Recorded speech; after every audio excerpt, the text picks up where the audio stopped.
Welcome to Out of the Blank.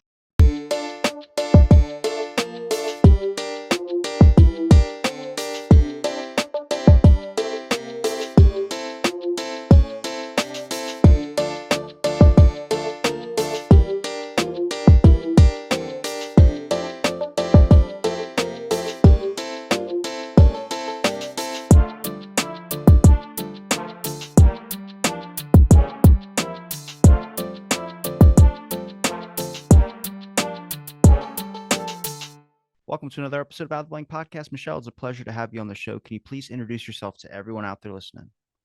Sure. Hey, Robbie. My name is Michelle Perro. I am a pediatrician, integrative practitioner, which means holistic practitioner, and I do a bunch of nonprofit stuff, and I'm an author. Now, what are you the author of? So I run a few websites, and I wrote a book several years ago with a wonderful colleague called What's Making Our Children Sick. And it's literally about the role and the effects of food-like substances, GMOs and pesticides on children's health. And that came out in 2017. But now I'm working on a book aimed at parents, but really talking about making our children well, teaching people how to stay well, both their families as well as themselves, and empowering people to take back their health using the premise of food is medicine. When it comes to GMOs or just getting interested in that topic, how did you come across that? Well, Robbie, it's interesting because serendipity was my friend. It wasn't like I was born knowing this. As in the early 2000s, I had never heard of really GMOs, like just starting, didn't really understand what it was all about, and not sure I even was interested in that. I was a busy mom. I had an office, practitioner, soccer mom, PTA chair, all that stuff. But what happened was this one mom that in our practice, medical practice, um, her group was trying to stop the spray of a pesticide that was to occur along the entire coast of Northern California. And they needed a pediatrician to be on their board. And frankly, I didn't want to do it, Robbie. I was really too busy and thought, oh my God, I can't take on one more thing. But something told me to do it, and I did, and we stopped it. A mom in that group said to me, "Hey, Michelle, what do you think about GMOs and pesticides?" And I said, ooh, whoa, not much, Robbie. Why? And so she said, read Jeffrey Smith's book. It's behind me, Seeds of Deception. So in the early 2000s, about 2005, I read that book. And when I learned from Jeffrey Smith all about what was happening from GMOs and their associated pesticides, because you don't need a GMO alone, it concurred exactly to what I was seeing in kids. And my patient's health was declining rapidly, beginning with gut health. And light bulbs were going off, choruses, and it all came to me what I was seeing in my patients when I understood how kids and parents, everyone, is being chronically poisoned by big ag and what's been in our food now for 22, 23 years. So how do we get, for instance, like how do we insert the public into the idea or the knowledge of GMOs? I think it was a topic that was discussed briefly, maybe 5, 6 years ago, and just open public discussion. I think more of it's now in the past couple of years, people are now starting to learn more about brain and gut connection, gut microbiome. I usually hear a lot of people talk about, especially around my age. I would say the new generation of parents, people like my age, 24, that are having kids, they're a little bit more focused onto what is going inside of their kids a little bit, which is interesting. But I don't know if they're necessarily looking for the exact things. I think when we say the words GMO, people say there's benefits in GMOs, like growing food in places that can't normally grow food. And they buy an organic label. And I kind of just bring into the question, I'm like, does the organic, is that a clear sign that something's not being sprayed onto it? And you'll hear people say, well, that's the point of organic. And honestly, I just question everything at this point. I start looking at all the processed foods we consume versus all the vegetables. And vegetables, I think, like I said, the younger generation caring about what their kids eat. I mean, are they still sprayed? Are you washing off your vegetables when you get home? Does that really take out all the chemical stuff? I know a stick of celery, if you don't wash it off, it'll taste straight like a chemical. And I start going, I just don't feel like that's 100% good for the digestive system, especially one of a smaller child who is growing. Mhm. Yeah. So these are excellent questions, Robbie, and you're certainly thinking the right way. GMOs, when they first were studied, the beginning, before they were ever released in 1996, they were looked at by this amazing scientist in Europe, Dr. Pusti, and he studied a particular kind of toxin in plants called lectins, and he designed a study looking at GMO potatoes. And what he found, he was a meticulous researcher. He was shocked. He thought GMOs would be fine. And he found that the GMO without pesticides caused harm. And in his study, and when I looked at his slides, I almost fell out of my chair, showed massive gut disruption, changes to the immune function, changes in the liver and kidney, changes in reproductive function. So, what happened to Dr. Pusti? The BBC interviewed him, released his findings, and he was a big hero in Europe for 2 days, and then he was fired. They took all his materials and he was thrown out of his institute because Bill Clinton called Tony Blair, who called the row and said, "Stop it." That is what happened. He tells his own story many years later in a movie that came out, I believe in 2006, called Scientist Under Attack. So we know, and so there were only 3 studies on humans in GMOs. The first study Monsanto did, now owned by Bayer, when they released GMOs, they studied rats for only 3 months, and some of those rats died. And they also found some of the rats had health issues, which they said are not clinically significant. They use that kind of buzz quite a bit. They find stuff and say, "Oh, this is not valid clinically." Like, really? Why'd you say that? They found it. So we're eating this stuff for 22 years. And the initial only 3 studies in humans, and the initial one showed harm. There was another one more human study out of the UK, out of King's College by Dr. Michael Antonio and his crew. He's the head of genetics there, and he found harm with changes in different kinds of substances in our body called polyamines and other things as well, using something called metabolomics. So we know GMOs cause tremendous harm. Pesticides from the time of Rachel Carson till now are harmful to everyone, the birds, the bees, children, adults. And the final death knell was done to glyphosate, the main ingredient in Roundup. There are now almost 800 glyphosate based herbicides, showed how glyphosate causes autism, not correlates, causes it. Paper came out in 2019. So we know glyphosate is a neurotoxin, among many, many, many, many other things, which we can go into if you want. So we're eating this stuff. The government knows it's bad. USDA knows it's bad. Monsanto Bayer knows it's bad. But eaters, community people don't know it's bad. And if you bring it up, it's like, hey, shouldn't we be eating organic? Because if you eat organic, it's non-GMO. Organic means no GMOs unless they're a little bit cross-contaminated, because crops do get cross-contaminated. Then you know you're eating clean.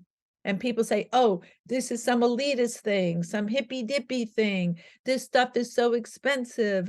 I can't tell the difference. The 2 soybeans taste exactly alike to me." And then when you Google it, which Google obscures the truth, you find that industry has loaded the internet with all their pro GMO pieces. The only reason why you're eating a GMO is so that when they spray an herbicide, the herbicide tolerant crop, corn, soy, canola, alfalfa, doesn't die. The plants aren't hardy, their nutritional content is less, they require more water, and the farmers have to rebuy the seeds every year, as well as all the chemical inputs. Mexico is trying to ban it, and so is India. But America keeps bullying these countries not to ban it because we send them exports. So we're eating a daily dose of poison. Glyphosate's a poison, and you're eating it every day unless you eat organic. But agribusiness doesn't want you to know it. That's the big lie. How can they manipulate? I mean, I know, is it just strictly a business relationship? Like, I know Google hides results, or they'll show results up at the top of the list, like Amazon, because they're partnerships that are in there, and people don't.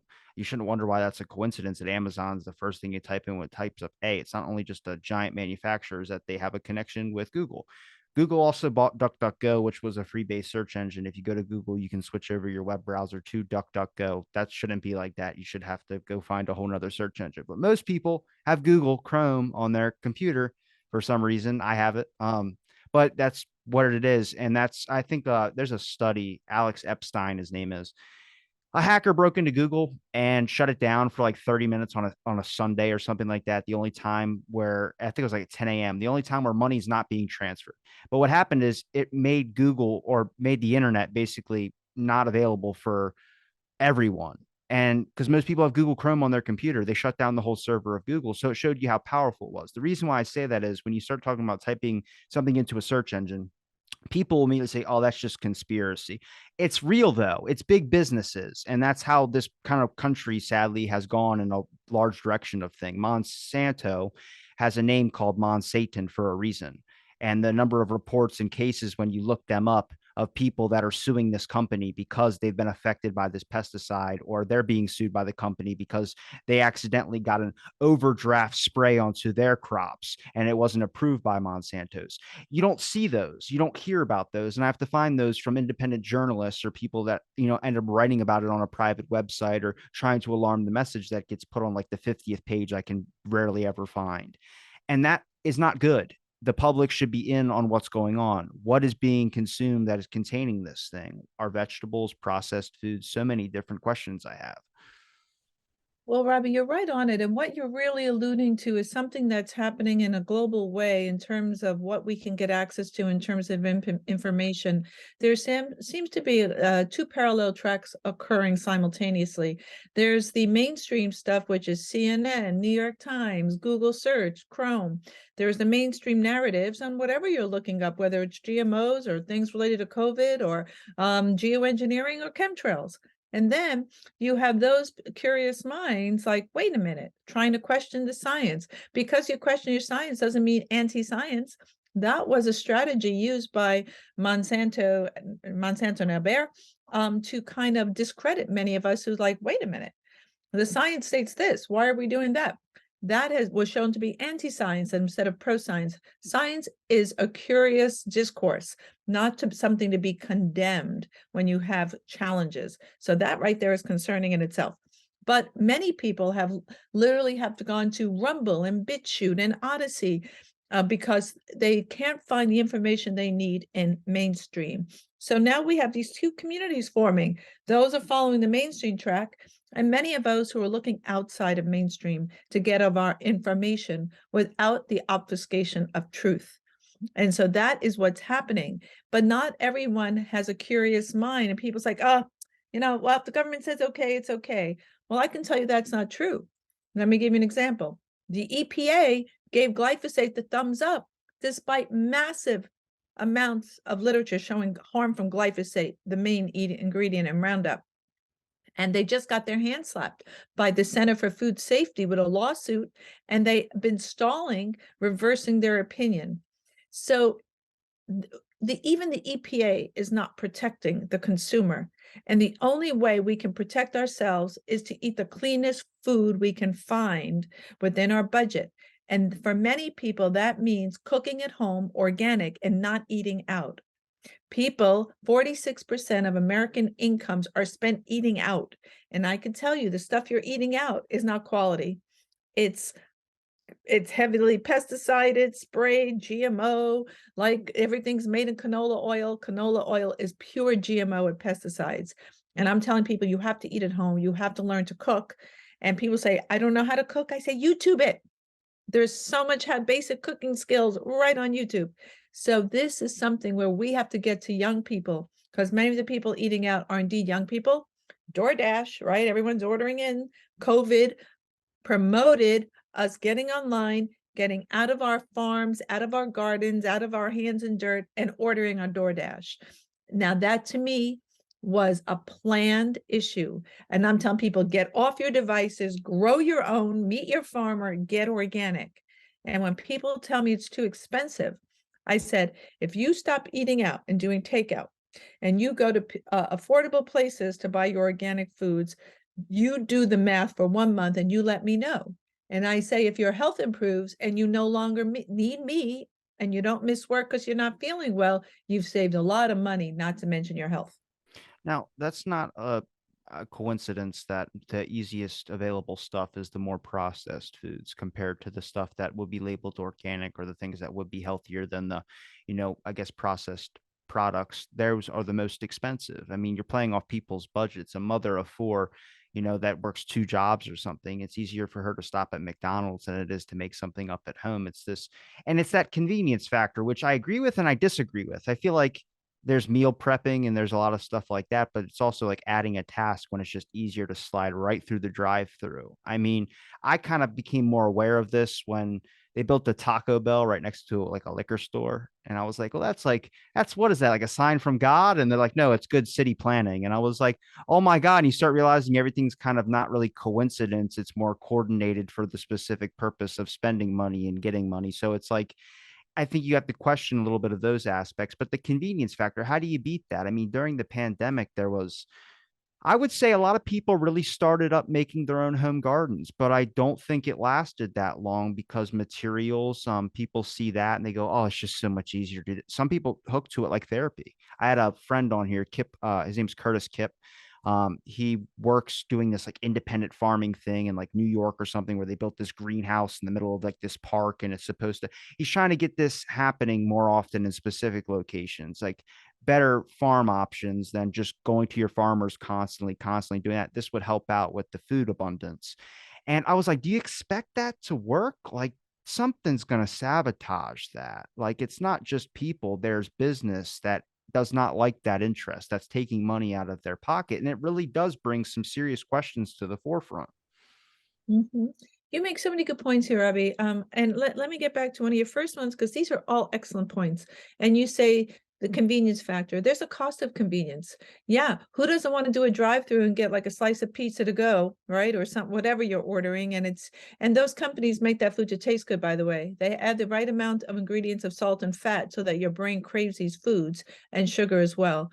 For example, Coca-Cola not only has sugar but has salt, so your brain craves it and you want more. So there are sneaky things these companies do, and they spend a lot of money on neurobiologists, which figure out how best to get you addicted to these foods. These foods are addictive. So you say, well, yeah, I want convenience. Well, I say, well, I understand convenience. Sometimes I want convenience too. I don't want to come home and cook. I get it. However, when you don't have your health and you don't feel well, there is nothing worse. I don't care what convenience factors you have, but you have to make this association of not feeling well with what you're putting in your mouth. Because the only reason why we eat food is, other than that it tastes good, food is information, it's data, it's nutrients that run your biologic symptoms. Garbage in, garbage out. You put crappy gas in your car, doesn't run very well, does it? So I'm telling you, you put crap in. When you look at the nutrient levels of what's in our food, and I'll share with you one study that just came out about American children's school lunches, you would be shocked.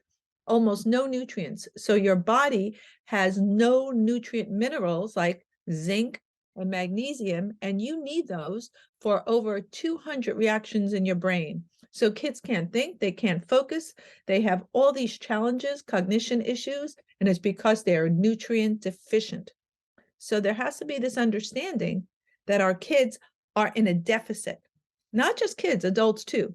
And they're not sleeping well, they can't focus, they can't learn, their motor skills are diminished, they're tired all the time. And this is what we're facing. And young people now have, because of COVID, these addictions to their devices, because this device, all these devices release a neurochemical in your brain called dopamine, which is an addictive chemical and gets people hooked on devices, gaming, etc. And then people don't get out of their chairs. Sitting in your chair all day may be actually worse than smoking in terms of your health.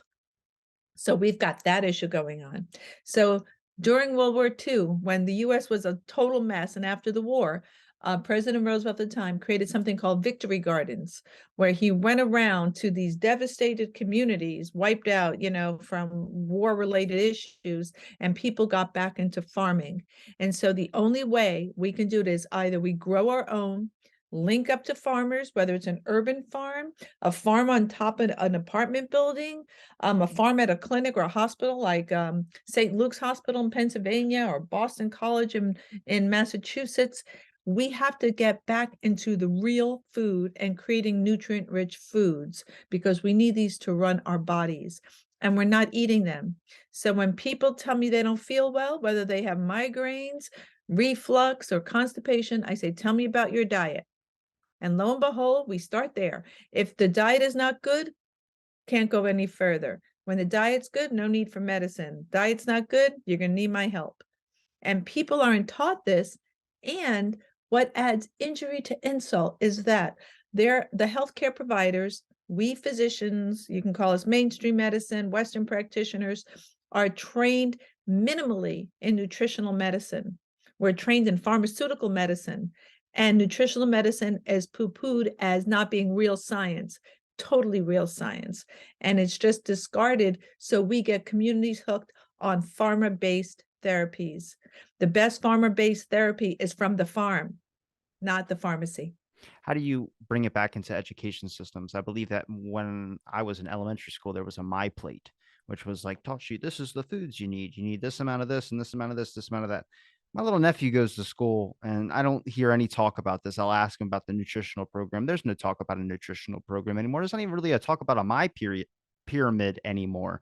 So you get to a point so you're not educating kids on what they need to have protein wise, carb wise, whatever. Doesn't even need to boil down into calories, but just having what you need to have on your plate to make sure you're getting all your proper vitamins. Your green vegetables give you whatever vitamin and all this. That's not being discussed. I don't know why. I've had a couple people say on my show before that it was because of this body shaming issue and you're directing people's flow of what they should eat. I'm like, it's got to be something a little bit more than that. And I 100% think there's a profit incentive to give. I mean, let's talk about school lunch. Mozzarella sticks and then what? A chocolate milk on some kid's plate. I mean, it's good if the kid doesn't have food, but I mean, it's not that hard to give them healthier options, apple slices or something. An apple is fine, but there's other options that can easily be implemented into school lunches to be able to fix that issue. And that is an issue that I think needs to be addressed because I was a kid that needed free lunch. There was none of that on the option menu. And now if I have a little nephew who's entering elementary school and he's supposed to be figuring out what's going on and trying to learn about as much information as he possibly can. Is he going to know what to do? There's none of those classes to teach him that. There's no options to show him that. He has to get education from a parent or from me or from someone who I do. I have the time to constantly make sure he's getting that access to information? No. You know, Robbie, this is something that I've been looking hard out for many years now because I've been practicing pediatrics for 40 years. So I've been at it a while. I'm just getting good at it. And a major study came out a couple of weeks ago from a group called Moms Across America. My dear friend Zen Honeycutt runs that. And I wrote a summary of her work on gmoscience.org. Her work was nothing short of shocking and horrifying and something that we knew, but she showed it. Her group looked at 43 school lunches across the US. 93% of them contain many pesticides, not one, veterinarian drugs, and 100% of them contained heavy toxic metals like lead, cadmium, arsenic. And the nutrient levels were so low that it's embarrassing. We're doing a podcast. We did one on, you'll see it on rhi.bio, the new MDs, moms, doctors, and scientists. We're reporting on this. Myself, a mom, Zen Honeycutt, and a scientist, researcher, Stephanie Senna from MIT. So she found all these findings in our kids' school lunches. Many children get free and reduced lunch in America. Some kids are eating 1, 2, and 3 meals at school.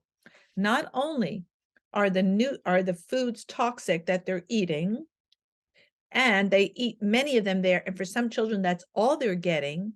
Many of the school lunches, like here in California, they wrap it in plastic and nuke it.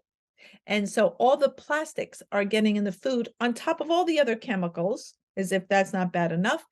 And the US has declared that in school lunches, apple juice and ketchup are fruit groups in American children's school lunches. Now, That's not real, is it? It's real. When you compare an American school lunch with Greece, Italy, the Ukraine, Brazil, and France, our kids are eating pure garbage. France is the model. All those kids, school children in France, free in school and reduced lunch, get hot cooked meals cooked at the school. They sit down, have a beautiful cooked meal. They even have a cheese course at the end of the meal. That's what they're eating. Those French kids in a video I watched were given American foods, like the American school lunch, and the French kids were going, ew, what is this? They wouldn't even eat it. The things that American like mozzarella sticks or chicken fingers, or I don't know, there's not even a green vegetable on the plate. So now that's why American kids are struggling with autism, 1 in 30 kids, ADHD, 13%, I think it's even higher, asthma, 1 in 6 to 1 in 9 kids, obesity, 1 in 3 to 1 in 5 children, and I can go on and on with these shocking statistics. Sick is the new normal, American children. If you think that's okay, keep on feeding them the garbage we're giving them. But if you want to be part of the solution, start feeding them real food. And real food is not just about the macronutrients, proteins, fats, and carbs. It's not about just calories. It's about the quality. And I apologize. I will shut my phone off there. We Um, I'm gonna mention an example. We gotta be careful with the COVID topic because YouTube likes to flag that, and I don't want to get this flagged off YouTube just because more viewership. It's hard for people to go to BitChute or something like that to be able to find it, which I'm on as well too. But when it comes to the COVID thing, the issue there was that there was nobody that suggested getting healthy in a very long time into the pandemic, which was just eating healthy, check your diet, make sure your immune system's functioning fine, go outside, get some air. That's when I kind of started questioning more about like, okay, is this like I work in the fitness industry. Everyone in the fitness industry kind of knows to take care of themselves and, other aspects of things as well too. It's not common knowledge amongst friends of mine. Like I eat a can of tuna. I think the worst thing that's going to happen to me is mercury poisoning. I eat cans of tuna and I eat salmon. I eat fish. I cook up all my own fish and everything like that. I don't go and get it at like a dock or anything. I get it from a store, but it's a little bit better options than getting some of the processed stuff like people eat. I haven't eaten fast food in 9 years. That's not normal for kids my age. That's kind of exceptional. So, but that's because I'm in the fitness industry. So when you start looking at like my friends' diets, what they're doing when they go out to eat and they eat cake, ice cream, all these types of things. One thing I didn't like was this idea that when you feel bad, you can treat yourself. And I go, well, hang on a second, because then you're going to conflate what eating bad or what feeling bad is. If someone has a hard day, does that, I think you should treat yourself, but I also think it needs to be that moderation aspect that never gets talked about. People abuse it. And then it becomes programmed kind of into you that, oh, well, today was okay, but it wasn't the best. Maybe I can eat some ice cream and then feel better. And it's like, all right, well, hang on a second. That's not really the answer to that either. And it's kind of about how do we set up a model to get people to care about what is going in their bodies. I think if you tell them you see a show or you produce a podcast that has information on it, it'll shock some people and they'll keep up with that shock for a little while. But I think it fades away because of that aspect of what is right in front of their faces when they go to work. A fast food place, what is around them, greasy foods, it's constantly being shoved into you to where it's like they just end up forgetting that shock and trauma aspect of things. Where I think if you really want to create this abundance of knowledge on this aspect, it's sticking it in their faces, having advertisements about it. When I was 15, Michelle Obama was talking about building a garden and fixing school lunches. I don't see that at all. I see a Coca-Cola commercial or I see a commercial from Applebee's. I mean, Applebee's is nice, but no, that's so you see where I'm saying about kind of directing the attention and making sure that's the prime focus. We shouldn't have fast food companies and other things, in my opinion, shouldn't be advertised on television. They're going to go to it anyway when they see four of them lined up in a row. I'm maybe that's an unpopular opinion, but Robbie, for a young man, you're spot on. I mean, you woke up, and we have to get others to wake up too. We are inundated with messaging, media bombardment, because having people chronically ill is a pharma mill. So you keep feeding the beast. When you're sick and you have to take medication every single day, and then as you age, you take 2, 3, 4, and 5, 8, 10. There are the elderly who come in with a shopping bag of meds. That is a huge boon for pharma. So this is an industry, and it's really hard to wrap around that the healthcare industry would purposely and intentionally want to keep people unwell. But you have to question whether there is not a motive here because financial gain. Because you're absolutely right. During the COVID, there was no mention of foods. As a matter of fact, I scanned this. I looked to see who discussed diet as a way of boosting immune function. There are immune boosting foods for sure. That's been known about for 5,000 years, by the way. We didn't invent this. The two things came out. One thing from the World Health Organization, one little ad, and Joe Ladapo, the Surgeon General from Florida, had one thing about eating well. So, despite all the messaging that came out during COVID, and we don't have to go into what that is, this is not a COVID conversation per se, but everything's a COVID conversation because it's all about the integration of corporations into our government. And I'm telling people, you need to take charge of your own health, make your own decisions. And I also challenge people to say, I don't think you should believe me. If you have some health challenges, make these changes in your own diet. Give it 4 weeks. You need a couple of weeks to kind of reorganize your body to get the information in. You can't eat organic one day and say, oh, nothing happened. Give it 4 weeks, folks. Do it with your own family, including the family dog. 4 weeks. If you're having some real health problems, take out gluten and dairy. But if you're just basically having some minor health challenges, 4 weeks of organic, you get back to me and tell me how you feel. I've actually told some of my patients who I've done this with, when you come back for your 4-week visit, if you're not feeling better, I'll refund your money. I failed. I didn't give you the correct information. So you get a refund. And in all the years I've been doing this, that I've been on this, and I've been on this messaging for about 25 years now, I've never had one family come back and say, didn't work. Not one. And I'm a frontline doctor, meaning I care for people. I take care of them. I'm patient focused. And I'd have to say, proof's in the pudding. I have 10,000 anecdotes. Don't show me lab rats. Have people change their own diet and see it for themselves. And I will share, oftentimes I just work with a kid with autism, kid with diabetes, a kid with Lyme disease, a kid with asthma, whatever the issues are. And then the parents change because you just can't change one family member. As families shift and you're changing young people's diets, the whole family shifts. The parents came back and they weren't my patients and said, oh my God, my kidney disease is resolved. My asthma's gone. The parents are saying, I'm better. Because it's not okay to give one kid a kale salad and the other kid gets McDonald's. That doesn't work. Everyone, you change your diets. And the other thing, here's the big shout out to every person in America. Kids belong in the kitchen. Give kids chores to do in the kitchen. They should be cooking, chopping, prepping. There's no reason why young boys and girls can't handle knives. There are children-friendly knives, and boys love to chop. Boys love knives. So you as a family do the cooking. And if you're a single person, do it with your friends. You don't have to cook alone. You have cook one night, they cook the other night. It doesn't have to be you cooking every night. And if you're working full time and you're a single mom with 4 kids, boy, I get it. And they're helping you on the kitchen. Sunday, when my day off, when my kids were little, was my prep day. I prepped everything on Sunday. I chopped all the veggies and put them in glass containers in the fridge. That's what I did. I saved all my jars. And the onions, the peppers, whatever garlic, whatever I was chopping, went in the fridge. I made 3 main dishes that I worked off of all week. Easy. And the kids help. So this is the shout out to everything what I'm telling folks. And it gets back to your point, which I think I've forgotten at this point because I've been on my soapbox. But I think any comments are welcome there, Robbie. No, it's good. I think. What do you think about TikTok?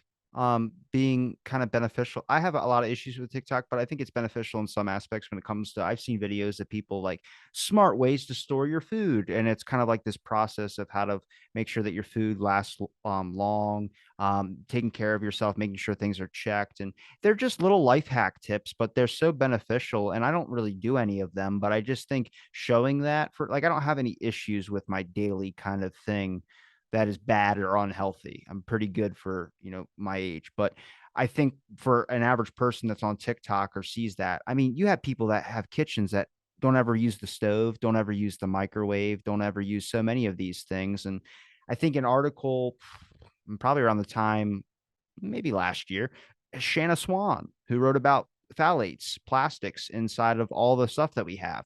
Go back to the era where we had glass bottles for our sodas and all this type of things. We never had this introduction of plastics. Now you see the fertility count drop from I think my grandparents was 97% to where my generation's that's 47%. And you get into this area, okay, what does that mean? Well, that means you're not going to have kids. Then people wake up, but then did that stay in their consciousness or does it look like convenience is the easy factor there? Back again to the Ubers and the Grubhubs, whatever the food delivery apps. People work all day. They might live single, New York apartment, for instance, and they decide, I'm just going to order out. I'm going to order out. I'm going to order out. And that becomes a yearly thing a monthly thing, weekly thing, every day type thing, where next thing you know, they're doing it every day for a year and they haven't cooked in that kitchen in a long time. They don't even know why it's there anymore. I mean, this idea of putting families back in the kitchen, I talked about 3 years ago, 2 years ago, mostly because family dinners were not happening anymore. The time you're supposed to de stress and get to connect with your family. It turned into Netflix. Welcome to where Uber has now became this Uber delivery eats thing where you don't have to be in your kitchen at all. You don't have to lift a finger or a frying pan or a fork. All you got to do is just take whatever we give you and put it in your mouth.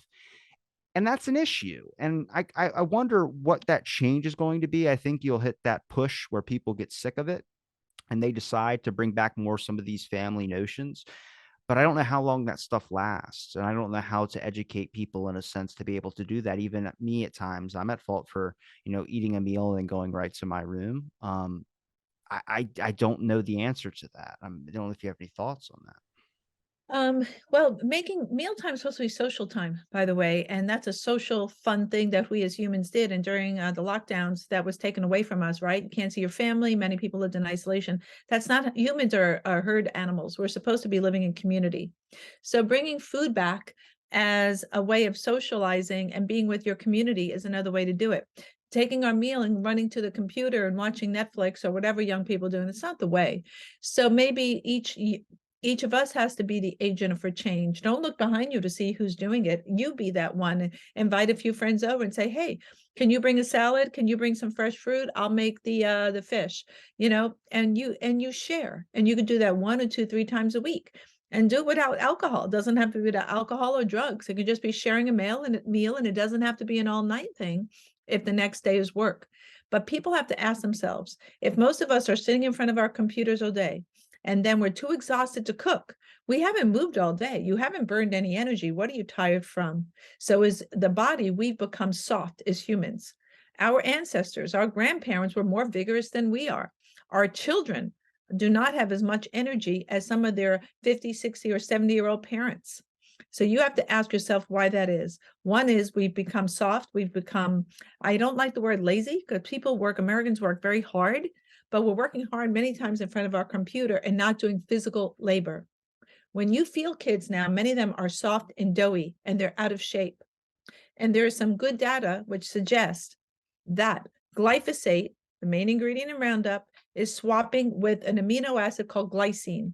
Glycine is one of the basic amino acids that makes up protein, which makes up your musculoskeletal system, the system that gets you moving. It's in something called collagen, and it's swapping. And that glyphosate may be in kids' bodies. And that's why they're so tired and so doughy, as well as lack of nutrients and heavy metal toxic to even move their own little bodies.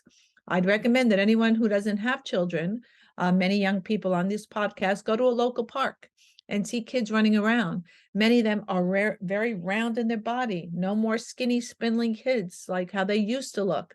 A lot of them can't even move anymore, and a lot of kids are sitting in the playground on their phones and devices. So kids are not moving. Many schools now across America don't even offer physical education anymore. So kids are sitting all day. And many schools now have iPads, and kids are on their devices with all the inherent problems for that. So those are some issues there. But I'd say we have to wake people up. And remember, it's a journey. We're not asking for perfection, Robbie. We're asking, if you don't cook at all, can you make one meal a day? If you cook a little, can you make 2 meals a day? Can you cook your breakfast? Can you just do that? Get rid of that bagel muffin thing. Cook some veggies and real eggs. Make your veggies for the week and have them for breakfast. Plant forward diets. And if they're non-GMO, you can wash off the pesticides. And the Environmental Working Group has a little chart on which fruits and veggies have the least pesticides if you can't do organic. But many stores here, like Costco and Trader Joe's and Sprouts and others, have a lot of organics where they're almost at this same price point as non-organic. So organic has to become sexy, cool, the way forward. That's how we do it, because it is. We're not selling something here. We make no profit, Robbie, over pushing organic, but we have to push it back on because it went into obscurity, but now we have to bring it back. The main message during COVID or any other future thing going forward is get in your kitchen. Many people did. You're absolutely right, but sustain it. Food is medicine. And if you're so tired, then you can't cook. Have a look at why that is. Why are you so tired? You're sitting all day. Why is that? And get people up and moving. People should be up from their computers every 45 minutes and moving their bodies. I know some people who sit 4, 5, 6 straight hours doing computer work. This is a direct hit on our health. So when people say, we go back to the beginning, people say, what does your doctor tell you? Diet and exercise. Change your diet and move your body. This body was not meant to be seated all day in front of a computer. It was meant to move. So I invite people, do it themselves. They can be their own science experiment. Change your diet today. Do the best that you can. Plant forward. Learn to cook on YouTube and move frequently. Every 45 minutes, get up and take a walk and then sit back down before you go back to work. And this is what we have to do, Robbie. This is the challenge. And that's what I'm here doing. That's why I'm talking to, young podcasters like you, so we can offer people solutions going forward. When it comes to changing the house, from a person's standpoint, is relatively easier than trying to change the area. What's the possibility of? I think people have a lot of power, but what's the possibility of getting people to unite and be able to go against legislation? I mean, if you talk about the food industry, the history of it is not that far off from what the tobacco industry is. A lot of lying and a lot of manipulation of data and studies to make sure that the main narrative goes across is, oh, we can put a warning label on it. And that's not even on food. There's no warning labels on food that tell you, hey, this product is laced with this or this or this was used on it. It just says, like, for small parts, don't consume if you're under 8. I don't know. But that's a real thing. The tobacco industry's history is very dark and manipulative, and it's not that far off from the food industry. The food industry took what they did, the GMO stuff, right out of the tobacco industry playbook. It was directly the same. It's literally they opened the book and followed the rules. And so, yeah. And also, if you look at other big movements in our country, lead, we knew it was a neurotoxin of lead in 1917. Australia banned it. We didn't ban it out of paint, so children were eating those paint chips till 1970. So we tried to label GMOs in the US, in California, Oregon, Washington, Colorado, Vermont. The only state that was successful was Vermont. What did the FDA do? It came in and created a legislation saying no labeling of GMOs. They did not want you to know what you're eating. Most consumers and eaters do not want to eat genetically modified food-like products. They're not real food. It's been engineered, and there are untoward products in those foods that your body has not seen before and is in creating these allergic reactions. You want to know why there's so many food intolerances and allergies? Is because we haven't seen these new products. So Center for Food Safety just got a big victory and said, no, you cannot use barcodes, and people need smartphones to read labels. You have to tell them what's in it. So the only way we can know now in the US, not Europe, the US, if something has a GMO in it, is by buying organic. That's the only way because the FDA didn't want us to know. So if you think the government is supporting your health, think twice because they didn't want you to know that you are eating a GMO. And why was that? The Grocery Manufacturers Association banned all these big ag businesses, Coca-Cola, people who make formula like Abbott, all these big corporations, Dole, et cetera, gave massive amounts of money to stop the banning of the labeling legislation. So Americans would not know what we're eating. Europeans do. The same Cheerio, which has GMO here, does not in Europe.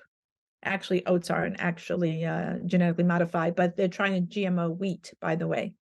Now, remember, you have to buy organic because they use Roundup to dry down crops like wheat, oats, legumes, particularly high in vegetarian diets. So those foods, even though they're not GMO, they're loaded with pesticides.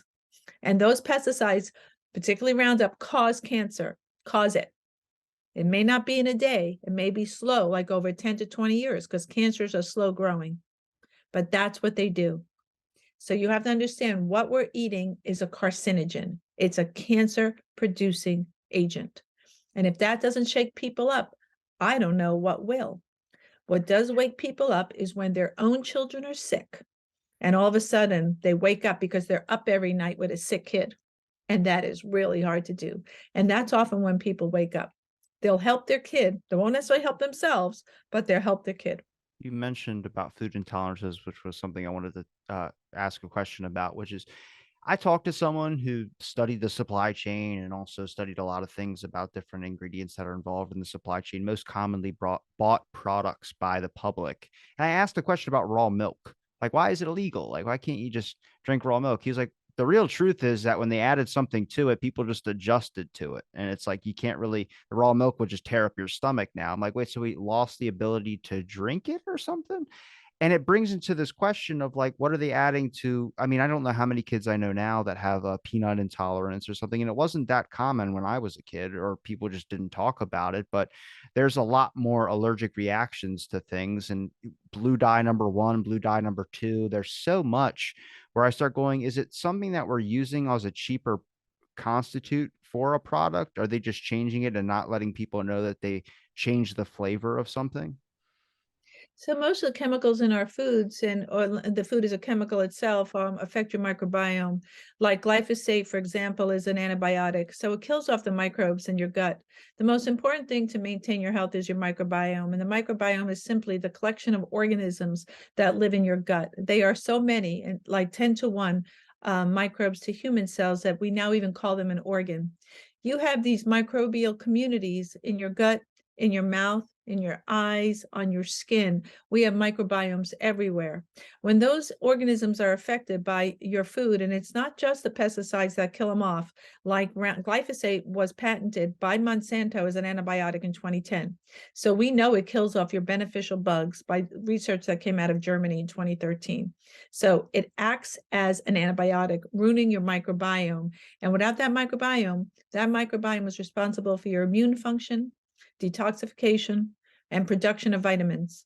So those microbes, we don't have enough, and they're not heterogeneous enough. They're very homogeneous because all the good bugs have been selected out. Those bugs also make something called neurotransmitters.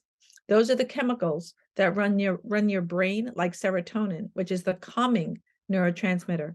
So when people's brains can't come down, it may be the direct attack on the microbiome, which is in the food. Not to mention that when you buy processed foods, the things they put in the processed food to stabilize them, like emulsifiers, also are toxic to the microbiome. Dyes are neurotoxic. They put in their other chemicals, BHT, toxic. So you eat Fruit Loops, it is like a toxic chemical soup that we're giving children for breakfast. So this is what we know, that people who eat ultra processed foods, out of a study out of the UK looking at 72,000 people who ate ultra processed foods had a 25% higher risk of Alzheimer's. Dementias and autism have a lot in common. They're not the same disease process, but they have a lot in common. So what are we seeing? tons of early dementia, whether it's Alzheimer's, and tons of kids on the spectrum. And these people have challenges, lots of them. So we have to go back to our food. We know that affects the microbiome. Glyphosate is a metal chelator. It binds the minerals. It's an antibiotic. It disrupts your hormones, and it affects your liver's ability to detoxify via something called the P450 system and more. I can name about 18 things that this stuff does, and we're eating it every day. So people, I say you have to wake up. You have to say, now's the time for me to take back my health, because I can tell you regulatory agencies are captured and they're not doing it. USDA, EPA, FDA, they're not watching your health. So you have to take control of your own health. No one's going to do it for you. This is not a fairy tale. It's a wake up call for everyone to say, you be responsible for you. And if you listen to this podcast, for young people who woke up like you have to start with your diet. There's no amount of herbs, supplements, or green pharmacy I can give you if you don't change what you eat, if you really want to be healthy. If you're okay not being healthy and living a non-healthy life and not feeling well, that is your prerogative as an adult. But do you want that for your children? What are some valuable resources that you could recommend to people to be able to find correct information, or information that's at least not censored by, big ag or other businesses? Mhm. So if you really, I think some good sources are Moms Across America. I think Environmental Working Group. We just created a site called Regeneration Health International, rhi.bio, where we're putting up tons of stuff. And soon I'm going to be putting chapters of my book up there on how people reclaim their health. Also, I think, oh gosh, there's so many sites. I'm trying to think of a couple other quick ones for your folks. I think those are the main ones where people can start to look at that. If they want to look at their personal care products, cleaning products, what products they buy, madesafe.org vets all the products for low toxicity and organic, madesafe.org. So you can start looking at these groups like EWG, environmentalworkinggroup.org. They have so many things on how to get the best water filters, how to avoid GMOs, clean 15, dirty dozen, what's in baby formula. And then if you go to drmichelleperro.com, I have a whole parent section on, I just did a bunch of talks not that long ago on food as medicine for boosting immunity. So reading, researching, keeping up with these podcasts as much as you can, and seeking integrative health practitioners. Those might be holistic nutritionists, naturopathic doctors, Chinese medicine, chiropractors, that other health providers who can help guide you. Because if you do have a health challenge, it's really hard to do this by yourself. So what you're looking for is holistic health providers, and holistic nutritionists often can help guide you nutritionally back to health if you need a little kind of guidance, because it's not so easy on how do we regain our health. So this is what we're doing, and it's an invitation for better health. But the number one to start, people say, well, how do I start? Buy organic. Number two, get a water filter. And three, you're not gonna believe this one, Robbie, take your shoes off at the door. So if people could just start with those three simple things, and I never give people more than three things to do, the rule of threes, because then people go, oh, I can't do that, it's too much. If you can do those three things, then you can email me, let me know how you're feeling in 4 weeks. I can guarantee you're going to feel better. The third thing is because they track in dirt particles, correct? And that goes into their room, and then next they're breathing that in all night. Makes sense. Yes, sir. Huh. Yes, sir. Uh, House dust is one of the most toxic things in your house. And if you live in a city, well, it's all of us actually, and you're bringing in solvents and pesticides, and wherever you walked on your shoes, and then you're walking all over the house, and then you're barefoot, and then you're just, your skin is an absorptive surface. So whatever you're exposed on your skin, you absorb. So if you're touching toxic stuff, or they're on your feet because you just walked outside and you don't take your shoes off, although I can't get my own family to take their shoes off. So these are goals. These are goals where I'm not looking for 100% perfection. If you can eat 20% organic today, maybe in a month you can do 50%. Maybe in 6 months you can do 100%. So We're working toward just making our better selves. And we're not here to be inner harsh critics. We're here to guide ourselves through better eating.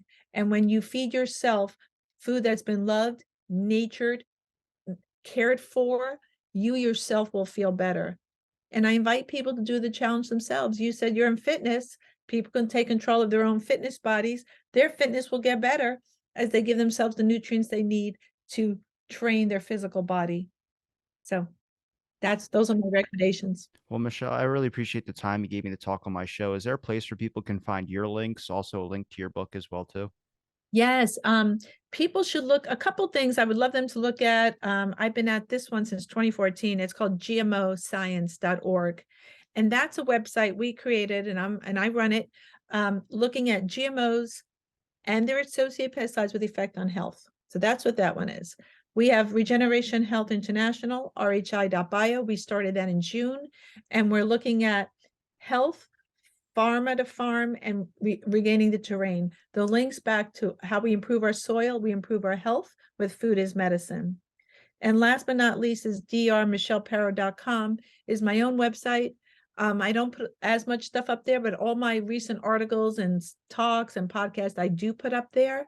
So this is designed for parents, because I'm really focused on parents empowering them to take back their family's health.